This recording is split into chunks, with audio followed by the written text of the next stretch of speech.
প্রিয় দর্শক বন্ধুরা, আপনারা কেমন আছেন? এসে গেলাম আবার একটা নতুন ভিডিও নিয়ে। সন্দীপ সুস্মিতার লাইফ স্টোরিতে আপনাদের স্বাগত জানাই। আর আজ যে ভিডিওটি করছি সেটি হচ্ছে কৌশিকী অমাবস্যা নিয়ে। আর আপনাদের জানাবো কৌশিকী অমাবস্যা সম্বন্ধে সম্পূর্ণ তথ্য। যারা এখনও জানেন না, ভিডিওটাকে দয়া করে স্কিপ না করে সম্পূর্ণটি শুনবেন। আপনারা কৌশিকী অমাবস্যা সম্বন্ধে সম্পূর্ণ তথ্য জানতে পারবেন। আমরা ছিলাম একটি জাগ্রত মন্দিরে, সেখানে অনেকক্ষণ অপেক্ষা করেছি, ভিডিওটি বানিয়েছিলাম। চলুন কথা না বাড়িয়ে আমরা শুরু করতে চাই যে কৌশিকী অমাবস্যার বিস্তারিত বিবরণ সম্বন্ধে। ভাদ্র মাসের অমাবস্যা তিথিতে প্রতি বছর কৌশিকী অমাবস্যা পালিত হয়। দেবী কৌশিকীর নামে এই দিনটি কৌশিকী অমাবস্যা নামে পরিচিত। আজ 2রা সেপ্টেম্বর সেই মহেন্দ্রক্ষণ।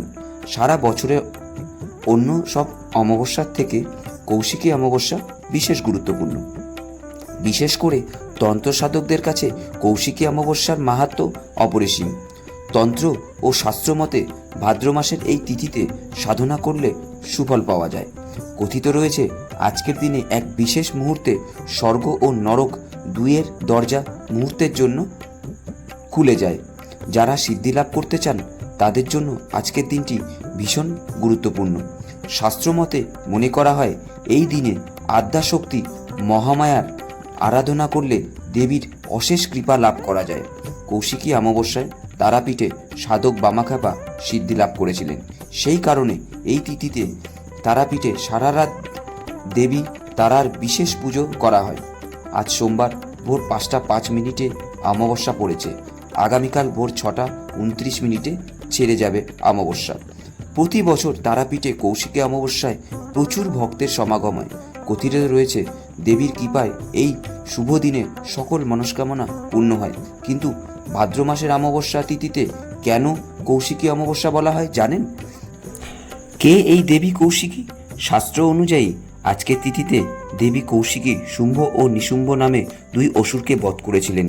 এই 2 অসুরকে ব্রহ্মা বর দিয়েছিলেন যে একমাত্র কোনো অজনী সম্ভূত নারী তাদের বধ করতে পারবেন, অর্থাৎ মাতৃগর্ভ থেকে জন্ম হয়নি এমন কোনো নারীর হাতেই তাদের মৃত্যু হবে। তাই নিজেদের এক প্রকার অমর ভেবে স্বর্গমত্র জুড়ে অত্যাচার শুরু করে শুম্ভ ও নিশুম্ভ নামে ওই 2 ভাই অসুর। তখন সব দেবতারা মিলে মহাদেবের কাছে এই সমস্যার সমাধান জানতে চান। একদিকে দক্ষযজ্ঞে স্বামী মহাদেবের অপমান সহ্য করতে না পেরে আগুনে প্রাণ বিসর্জন করেন সতী। এরপর পার্বতী রূপে তিনি ফের জন্ম নেন। তখন গায়ের রং ছিল ঘোর কালো। স্নেহের বশে শিব তাকে কালিকা বলেই ডাকতেন। শুম্ভ নিশুম্ভকে কি করে বধ করা যায় সেই পরামর্শ করতেই সব দেবতারা সামনেই মহাদেব তাকে কালিকা বলে সম্বোধন করেন। সবার সামনে কালিকা বলায় অভিমানে মানস সরোবরের তীরে বসে তপস্যা শুরু করেন দেবী। তারপর সরোবরের জলে স্নান করে তার গায়ের সব কালো কোষ ঝরে যায়। পূর্ণিমার চাঁদে মতো হয়ে ওঠে দেবীর গায়ের রং। তার গায়ের এই ঝরে পড়া কালো কোষ থেকে সৃষ্টি হয় ঘোর কৃষ্ণবর্ণ অপরূপ সুন্দরী এক দেবীর। কোষ থেকে জন্ম হয় বলে তার নাম কৌশিকী। আজ সেই তিথি যেদিন এই দেবীর উৎপত্তি হয় এবং তিনি শুম্ভ ও নিশুম্ভকে বধ করেন। তাই এই অমাবস্যার নাম কৌশিকী অমাবস্যা। তন্ত্রমতে এই রাতকে তারা রাত্রি বলেও গণ্য করা হয়। দেবী কৌশিকীর আশীর্বাদ আপনার উপর সারা বছর থাকতে এদিন কি করবেন? এদিন গঙ্গা স্নান করুন। স্নান করে সূর্য দেবতাকে প্রণাম করুন। 2 দিন উপোস রাখতে পারলে খুব ভালো হয়। সেটা না পারলে এই 2 দিনে ভুলেও আমিষ খাবেন না। তারা মায়ের পায়ে সিঁদুর ও লাল রক্তজবা নিবেদন করুন। এই অমাবস্যা তিথিতে সন্ধ্যের পর বাড়ির সদর দরজার সামনে 2টি তেলের প্রদীপ জ্বালান। এই তিথিতে চলাকালীন ঘরে এঁটো বাসন রেখে দেবেন না। ঘর পরিষ্কার রাখুন।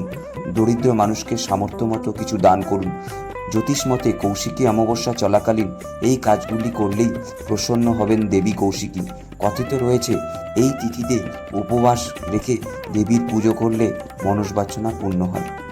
তো আশা করি বন্ধুরা আপনাদের সমস্ত তথ্য দিতে পেরেছি। যদি ভিডিওটি ভালো লাগে এবং সম্পূর্ণ তথ্য জেনে থাকেন তাহলে অবশ্যই ভিডিওটাতে লাইক করবেন এবং এখনও যারা আমার চ্যানেলকে সাবস্ক্রাইব করেনি তারা অবশ্যই চ্যানেলটিকে সাবস্ক্রাইব করবেন। ধন্যবাদ।